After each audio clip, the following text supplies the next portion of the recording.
case y'all didn't see our little prop we have set up over here, that is our backdrop for y'all to go take pictures with your team, by yourself, post them on our event page that we did for the kick. I don't know where to hold this thing. And also, every director that's here with your team, we want to take a picture with you and your team. So at some point. Oh my God! See, they're driving the car. Where am I supposed to So hold this? cute. Wait, I should have been doing that. Do that again. So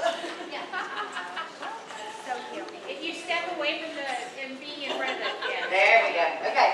All right. So real quick, we wanted to do a little stand-up recognition. Who here went to conference 2 weeks ago? Stand up. Stand up. Woo! We want to give y'all a round of applause. Because we know that y'all just have an investment of going to conferences, so we wanted to give y'all a little bit something extra for also taking the time to come in here today. So as our thank you for you going to conference and coming to kick off today, we are giving each of y'all that went to conference 10 extra tickets to go put towards. All right, so now I'm going to hand it over to Denise. All right, so our next thing is you're going to be, we need some music, rocking your business. Where are we? Rocking around the clock. Vic, come on, girl. Music. We might be twisted. We never know what we're going to get here. All right, so I want to introduce our next two speakers who's going to talk to you about working your business no matter what. And that's going to be Kadee Krieger. So let me tell you a little bit something about Kadee. Come on up here, Kadee. Don't be shy.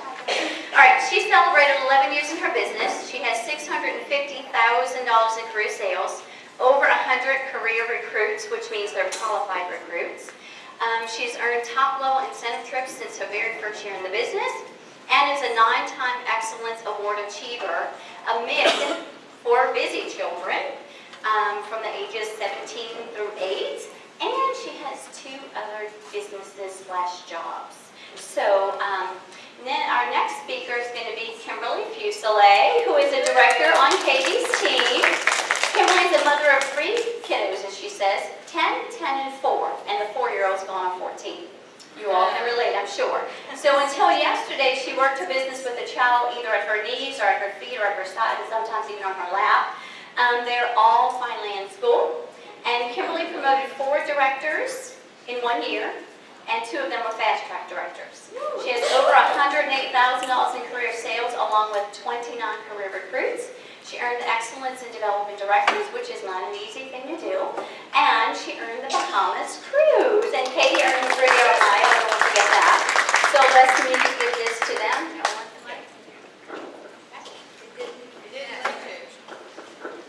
Okay. It's playing on my phone, you just can't hear it. So. All right, so for the next go round.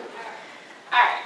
So we felt it was really important to address kind of the elephant in the room, where people don't start the business because they're busy. They have kids, they have a husband, they have a dog, whatever. Or the people. Stand to the middle between the 2 speakers. Or people come into the business and we make excuses of why we didn't get anything done today. The kids, the dog, the husband, had another job, or regardless of what it is. So we wanted to give you guys some takeaways to be able to literally rock your business every day, no matter what. And hopefully these will be some tips that will help you. So everyone in here, work, kids, dogs, something that distracts you every day, right? Like if you weren't ADD before, now you are. Yeah. So my biggest tip to you, and like Denise said, I have 3 kids. We have a 10-year-old, a 10-year-old. No, they're not twins, to do almost 9 an hour situation, and a 4-year-old. And for the first time yesterday, I got to work in my office without either having a babysitter or having a child on my back, strapped to me, hanging from my arm, something, because she went to school. So my biggest thing is, first of all, you need to have some goals. And if you don't have goals, that's your first, and I'm just going to put it out there, that's your first problem. You need to know, what are you working for? Is it the products? Is it your light bill? You know, what is it? Is it so you can go get your nails done? Is it whatever it is? You need to know what you're working towards, because if you don't have motivation, that's your first hurdle that you need to overcome. So do what you have to do. I'm very visual, so I will create vision boards. They change often. I do not do them just once a year. And you don't have to be crafty. You can use Pic Collage or Canva or anything like that, or magazines and glue. Seriously. And make it to where it's visible. If you don't work in an office, like if you don't have a home office, if you're working from your car or whatever it is between your jobs, have it on your dashboard. I don't care, but wherever you work or wherever you are the most, or have multiples of them, is my best tip. The other thing is have a routine. Try your best to have some sort of routine, and make your plans the night ahead of what you're accomplishing the next day. Brain dump on a piece of paper in a notebook instead of playing Candy Crush on your phone when you're in the bed. So, I mean, this notebook kind of goes everywhere with me, and what I call brain dump at the end of the night. Anything that's not on my daily list of everything I do, and I will take a picture of this and put it into the kickoff group. But literally on Mondays, prepare and mail host packets, host coach, 10 to 15 booking text or calls, even if my calendar is full. I do it anyways. So I have things I do on Mondays, I have specific things I do on Tuesdays, so on and so forth. But let's just face it, in our personal lives, in our business lives, we have different things we need to do each day. So draw a line down the middle of your notebook paper, do personal on one side, business on the other, and anything that's not in your typical to do that day, get it done, but write it down, because let's just face it, most of us, once we get out of the bed, it's not happening if we didn't write it down the night before because we forgot it. The other thing is wake up early. If I don't wake up before my kids, I'm running from a boulder all day long. Okay? I am reactive and not proactive. But if I wake up before my kids and I have my coffee and I kind of at least like mentally prepare myself and wake up, because it takes me a while, everything's so much smoother. But if I don't do that, guess what? By 3 p.m., I am not the best, happiest person in the world, because I am still running from that boulder, and now I'm mad because I know I'm not getting the things done that day. Okay, the other thing is some sort of office time. And I use the word office very loosely here. You know where your office has to be. Is it at your house? Is it in your car? Is it, at your desk? Can you stay at work 10 or 15 minutes late before you go to your car? And then you have to leave and go get the kids and get distracted? Whatever it is, make sure it happens. And if it doesn't happen, honestly, what I do, if my 30 minutes doesn't happen today, tomorrow, I try to make it an hour. I just try to make up for it. And does everyone have like a mail lady, a dog, the kid? We talked about that. Something to distract them during the day? Yeah. Good. So it's okay to get distracted. We all do. I don't think I've ever lived a day in my life that I didn't get distracted by something. But be able to just check yourself, even if you have to have alarms in your phone or whatever, to put yourself back on task. We talked about last night how long just going to switch over that one load of laundry when you're supposed to be making phone calls or texts or whatever can really take you. So I'm going to leave you with a couple of quotes. And Mark Manson, I listen to a lot of podcasts, by the way, so I've been seeing them recently. Most of it came from there. No matter how good things get, we will always encounter days and things that suck. No matter how good things get, we will always encounter the days and the things that just kind of suck. That's it. Because you just have to get yourself back on that horse. Okay, so we all, even the directors, have that.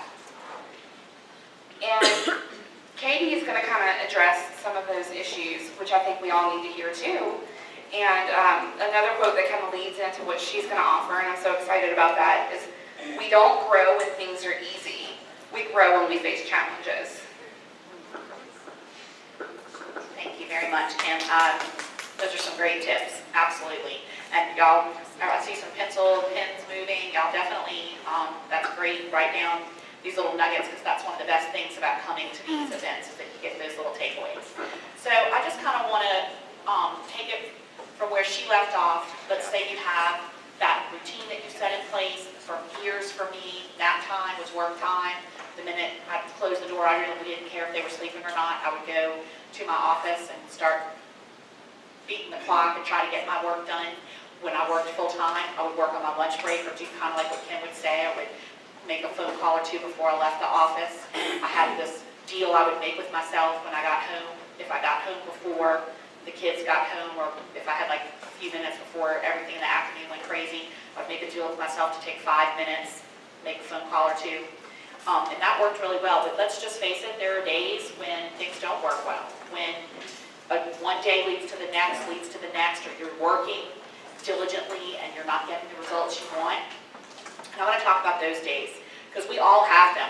We absolutely, everyone in this room, like Patty mentioned, Patty is a national executive director. She's the highest level in the company that there's ever been. And she did not get there because she never had a challenge.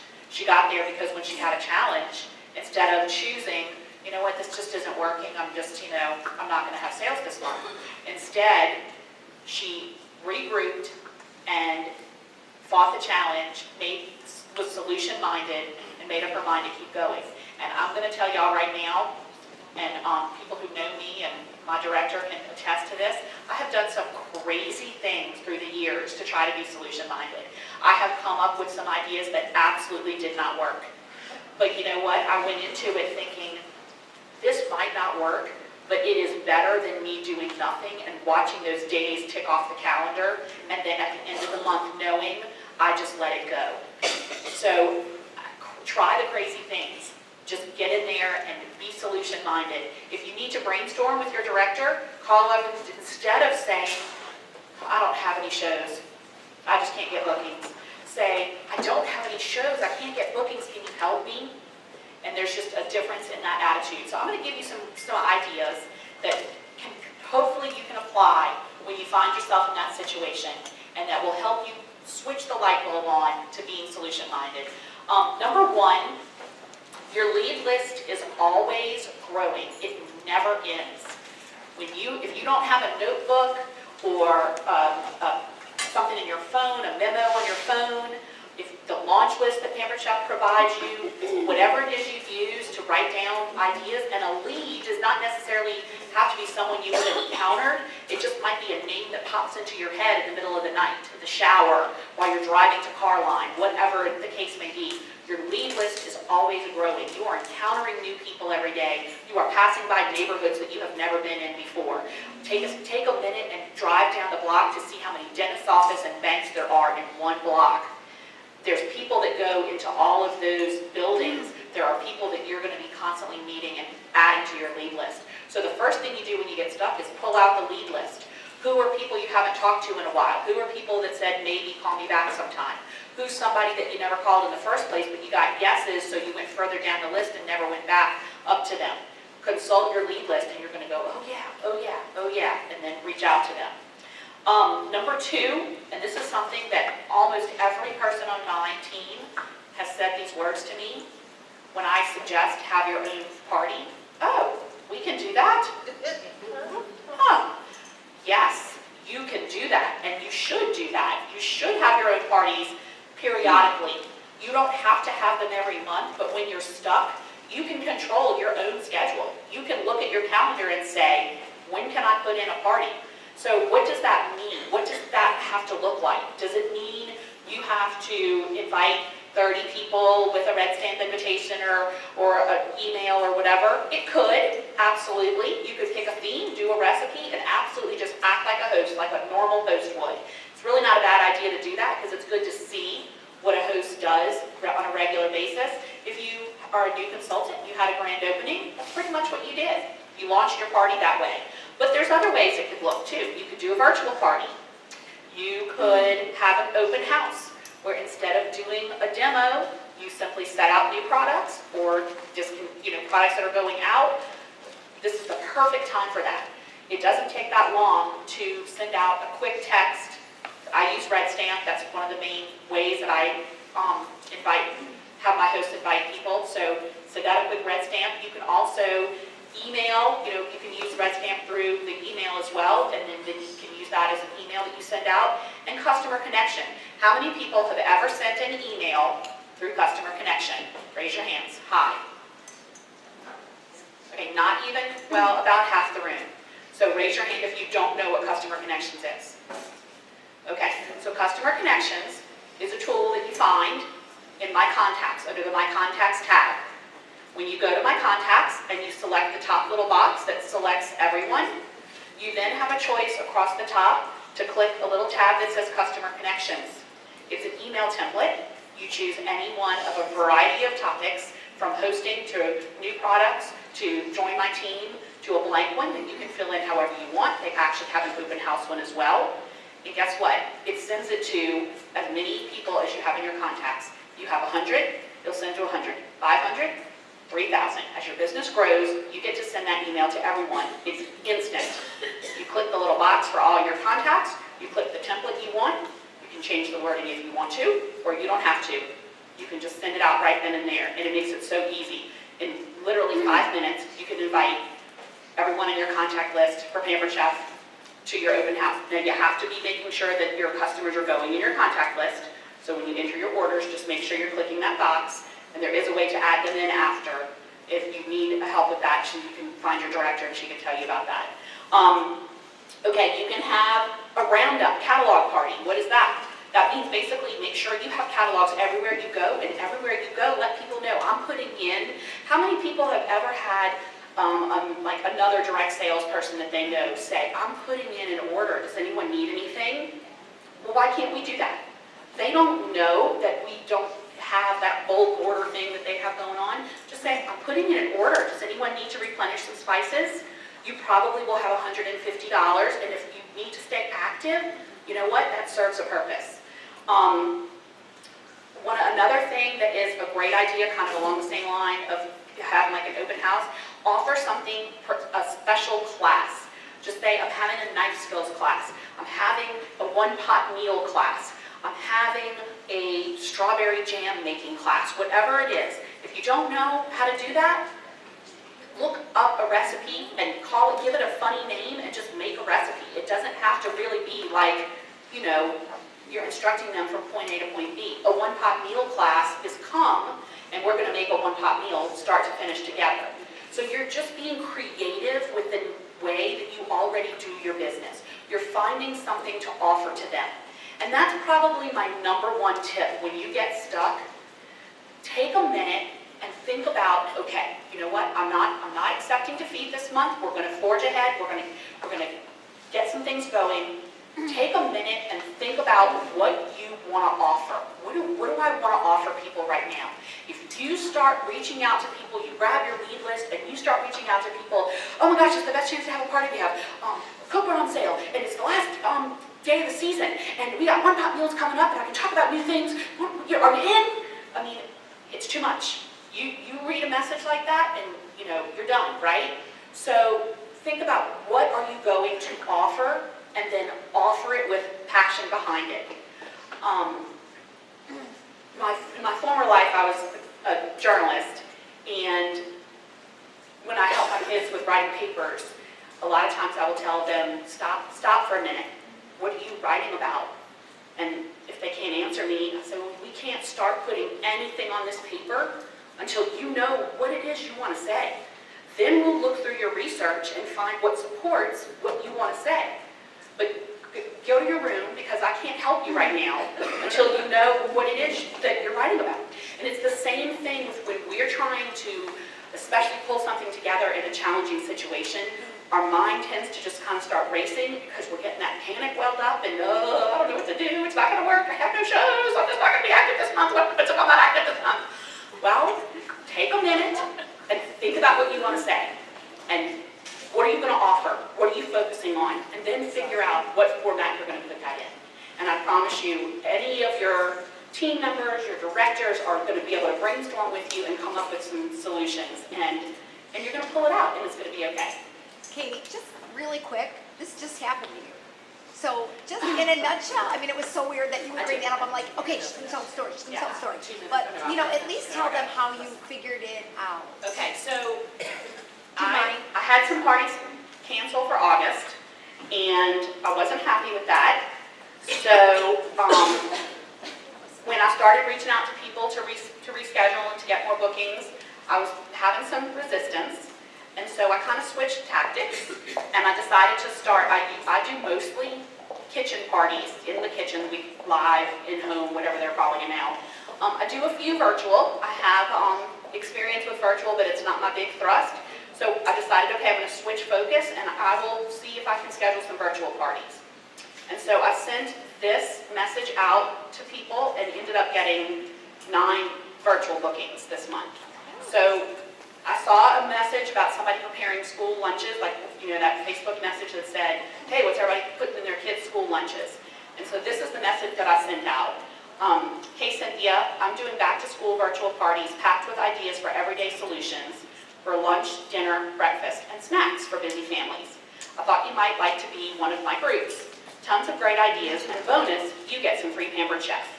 So she said yes, and then I kept sending it out, and more people said yes. I could have, now that I'm looking at it, I could just take out the virtual part, and I might keep going with that and offer that as a regular cooking party. So, what's that? A new theme show, right. So that's just one example, and like I said, everybody's been there, and when you reach and you stretch, that's how you grow. So I encourage you all to do that and rise above those challenges. Yeah,